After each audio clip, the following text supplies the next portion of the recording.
کہ तहज्जुद की नमाज किस तरह से पढ़ी जाए।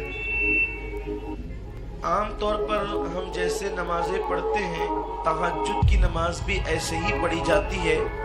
इसके पढ़ने का कोई अलग तरीका नहीं है। तो चाहे 10 मिनट के बाद ही उसकी आँख खुल जाए तो तहज्जुद का वक्त तो शुरू हो जाता है। ये जो अवाम में मशहूर है कि रात के 12 के बाद तहज्जुद का वक्त शुरू होता है, ये गलत है। बल्कि आपने इशा की नमाज अगर 8 बजे पढ़ी, अगर टाइम शुरू हो गया था 8 बजे पढ़ ली, फिर आप सो गए और 8:30 बजे ही आपकी आँख खुल गई, तो भी अब आप तहज्जुद पढ़ सकते हैं। लेकिन इसका अफजल तरीन वक्त रात का आखिरी पहर है।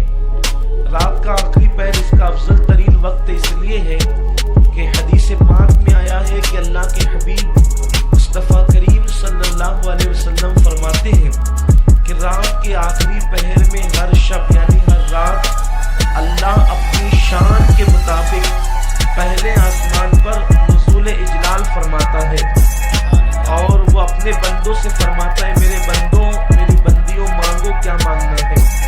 तो उस वक्त तहज्जुद का और दुआओं का अफजल तरीन वक्त है। इसलिए बुजुर्गों से यही साबित है कि वो रात के आखिरी पहर में तहज्जुद की नमाज पढ़ा करते थे। लेकिन अगर कोई पहले पहर में भी पढ़ ले तो तहज्जुद अदा होगी, सवाब मिलेगा। उसके लिए सोना शर्त है और नहीं सो सकते तो कम से कम ऊँग लेना कि थोड़ी सी गफलत तारी हो जाए। इसके बारे में हुक्म फरमाया गया है। और दूसरी बात, तहज्जुद को रात के आखिरी पहर में पढ़ने की हिकमतें ये भी हैं कि आकाए करीम सल्लल्लाहु अलैहि वसल्लम ने फरमाया, जब सब सो जाए और तू नमाज के लिए उठे तो अल्लाह को तेरा ये अमल बहुत ज़्यादा पसंद है। ऐसा करने वाले को अल्लाह क़यामत के दिन हिसाब व किताब की तकलीफ से बचा लेगा और अल्लाह ताला उसको मुश्क के टीले पर बिठाएगा। जो बंदा उस वक्त नमाज पढ़ता था जब सब सोए होते थे, और अक्सर रात के आखिरी पहर में सब सो जाते हैं, लोगों की अक्सरियत सो जाती है, तो उस वक्त नमाज पढ़ने का बहुत अजर है और उसकी बड़ी बरकत कि तहज्जुद की नमाज किस तरह से पढ़ी जाए। आम तौर पर हम जैसे नमाजें पढ़ते हैं, तहज्जुद की नमाज भी ऐसे ही पढ़ी जाती है। इसके पढ़ने का कोई अलग तरीका नहीं है।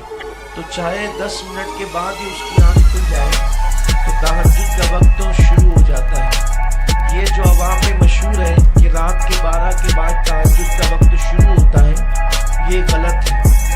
बल्कि आपने इशा की नमाज अगर 8 बजे पढ़ी, अगर टाइम शुरू हो गया था 8 बजे पढ़ ली, फिर आप सो गए और 8:30 बजे ही आपकी आँख खुल गई, तो भी अब आप तहज्जुद पढ़ सकते हैं। लेकिन इसका अफजल तरीन वक्त रात का आखिरी पहर है। रात का आखिरी पहर इसका अफजल तरीन वक्त इसलिए है कि हदीस पाक में आया है कि अल्लाह के हबीब मुस्तफ़ा करीम सल्लल्लाहु अलैहि वसल्लम फरमाते हैं कि रात के आखिरी पहर में हर शब यानी हर रात अल्लाह अपनी शान के मुताबिक पहले आसमान पर नुज़ूल इजलाल फरमाता है और वो अपने बंदों से फरमाता है, मेरे बंदों मेरी बंदियों मांगो क्या मांगना है। तो उस वक्त तहज्जुद का और दुआओं का अफजल तरीन वक्त है। इसलिए बुजुर्गों से यही साबित है कि वो रात के आखिरी पहर में तहज्जुद की नमाज पढ़ा करते थे। लेकिन अगर कोई पहले पहर में भी पढ़ ले तो तहज्जुद अदा होगी, सवाब मिलेगा।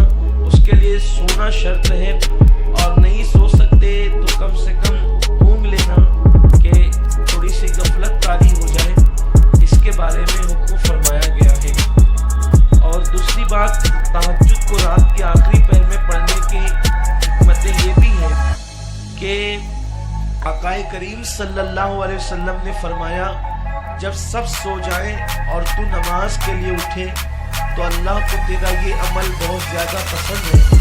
ऐसा करने वाले को अल्लाह क़यामत के दिन हिसाब व किताब की तकलीफ से बचा लेगा और अल्लाह ताला उसको मुश्क के टीले पर बिठाएगा। जो बंदा उस वक्त नमाज पढ़ता था जब सब सोए होते थे, और अक्सर रात के आखिरी पहर में सब सो जाते हैं, लोगों की अक्सरियत सो जाती है।